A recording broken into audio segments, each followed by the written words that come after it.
کہانی ہے بندر اور مگرمچھ کی۔ ایک بندر ندی کے کنارے ایک درخت پر رہتا تھا۔ بندر اکیلا تھا کیونکہ اس کا کوئی دوست یا خاندان نہیں تھا، لیکن وہ خوش تھا۔ درخت نے اسے کھانے کے لیے جامن کا پھل دیا۔ اس نے اسے دھوپ سے سایہ اور بارش سے پناہ بھی دی۔ ایک دن ایک مگرمچھ دریا میں تیر رہا تھا۔ وہ بندر کے درخت کے نیچے آرام کرنے کے لیے کنارے پر چڑھ گیا۔ ہیلو، بندر نے پکارا، جو ایک دوستانہ برتاؤ کرنے والا جانور تھا۔ ہیلو، مگرمچھ نے حیران ہوتے ہوئے جواب دیا، کیا تم جانتے ہو کہ مجھے کھانا کہاں سے مل سکتا ہے؟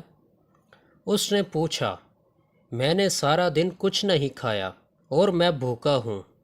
اب آپ سوچ رہے ہوں گے کہ مگرمچھ بندر کو کھا جانا چاہے گا، لیکن یہ بڑا ہی شفیق اور شریف مگرمچھ تھا، اور یہ خیال کبھی اس کے دماغ میں نہیں آیا۔ میرے درخت میں بہت پھل ہیں، کیا آپ کچھ کھانا چاہیں گے؟ بندر نے کہا، جو خود بھی بہت مہربان تھا۔ اس نے جامن کا کچھ پھل مگرمچھ کی طرف نیچے پھینک دیا۔ مگرمچھ اتنا بھوکا تھا کہ اس نے تمام جامن کھا لیے۔ حالانکہ مگرمچھ عام طور پر پھل نہیں کھاتے، اسے جامن بہت پسند تھا، اور جامن نے اس کی زبان کو بھی جامنی بنا دیا۔ جب مگرمچھ اپنی مرضی کے مطابق کھا چکا تھا تو بندر نے کہا، جب بھی آپ پھل کھانا چاہیں واپس آ جانا۔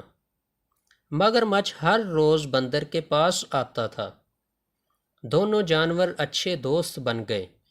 وہ باتیں کرتے، ایک دوسرے کو کہانیاں سناتے اور بہت سے جامن ایک ساتھ کھاتے۔ ایک دن مگرمچھ نے بندر کو اپنی بیوی اور خاندان کے بارے میں بتایا۔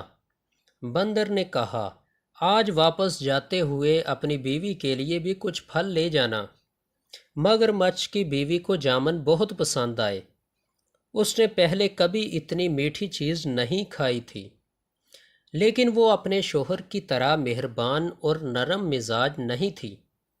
اس نے اپنے شوہر سے کہا، تصور کیجئے کہ بندر جب یہ جامن روزانہ کھاتا ہے تو اس کا ذائقہ کتنا میٹھا ہوگا۔ مہربان مگرمچھ نے اپنی بیوی کو سمجھانے کی کوشش کی کہ وہ بندر کو نہیں کھا سکتا، وہ میرا سب سے اچھا دوست ہے۔ مگرمچھ کی لالچی بیوی ایک نہ سنتی۔ اپنے شوہر سے وہ کام کروانے کے لیے جو وہ چاہتی تھی کروا لیتی۔ اس نے بیمار ہونے کا بہانہ کیا، میں مر رہی ہوں اور صرف ایک پیارے بندر کا دل ہی مجھے ٹھیک کر سکتا ہے۔ اس نے اپنے شوہر کو پکارا، اگر تم مجھ سے محبت کرتے ہو تو تم اپنے دوست بندر کو پکڑو گے اور مجھے اس کا دل کھانے دو گے۔ بیچارے مگرمچھ کو سمجھ نہیں آ رہی تھی کہ وہ کیا کرے۔ وہ اپنے دوست کو کھانا نہیں چاہتا تھا، لیکن وہ اپنی بیوی کو مرنے بھی نہیں دے سکتا تھا۔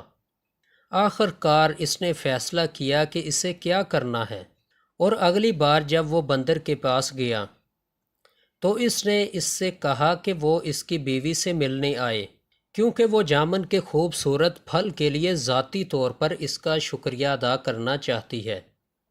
بندر خوش ہوا، لیکن کہا کہ وہ نہیں جا سکتا کیونکہ وہ تیرنا نہیں جانتا۔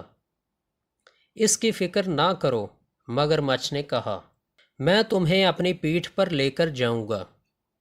بندر راضی ہو گیا اور مگرمچھ کی پیٹھ پر کود کر بیٹھ گیا۔ چنانچہ دونوں دوست گہرے دریا میں چلے گئے۔ جب وہ کنارے اور جامن کے درخت سے بہت دور پہنچے تو مگرمچھ نے کہا، مجھے بہت افسوس ہے، لیکن میری بیوی بہت بیمار ہے اور کہتی ہے کہ بندر کا دل ہی اس کا علاج ہے۔ مجھے ڈر ہے کہ مجھے تمہیں مارنا پڑے گا، حالانکہ میں تمہاری باتوں کو یاد کروں گا۔ بندر نے جلدی سے سوچا اور کہا، پیارے دوست، مجھے تمہاری بیوی کی بیماری کا سن کر بہت افسوس ہوا۔ مجھے خوشی ہے کہ میں اس کی مدد کر سکوں گا، لیکن میں نے اپنا دل جامن کے درخت پر چھوڑ دیا ہے۔ کیا آپ کو لگتا ہے کہ ہم واپس جا سکتے ہیں؟ تاکہ میں اسے لا سکوں۔ مگرمچھ نے بندر کی بات مان لی۔ وہ مڑا اور تیزی سے تیر کر جامن کے درخت کی طرف گیا۔ بندر اس کی پیٹھ سے چھلانگ لگا کر اپنی حفاظت کے لیے درخت پر چڑھ گیا۔ میں نے سوچا کہ آپ میرے دوست ہیں، اس نے پکارا۔ کیا تم نہیں جانتے کہ ہم اپنے دل کو اپنے اندر رکھتے ہیں؟ میں پھر کبھی تم پر بھروسہ نہیں کروں گا اور نہ ہی تمہیں اپنے درخت کا پھل دوں گا۔ چلے جاؤ اور واپس نہ آنا۔ مگرمچھ نے اپنے آپ کو بہت بیوقوف محسوس کیا۔ اس نے ایک دوست اور میٹھے پھل کھو دیے۔ بندر نے اپنی ذہانت کی وجہ سے خود کو بچا لیا۔ اس دن سے اس نے پھر کبھی مگرمچھوں سے دوستی نہیں کی۔ آپ اس کہانی سے کیا نتیجہ اخذ کرتے ہیں؟ اپنی رائے کا اظہار کمنٹ باکس میں کریں۔ شکریہ۔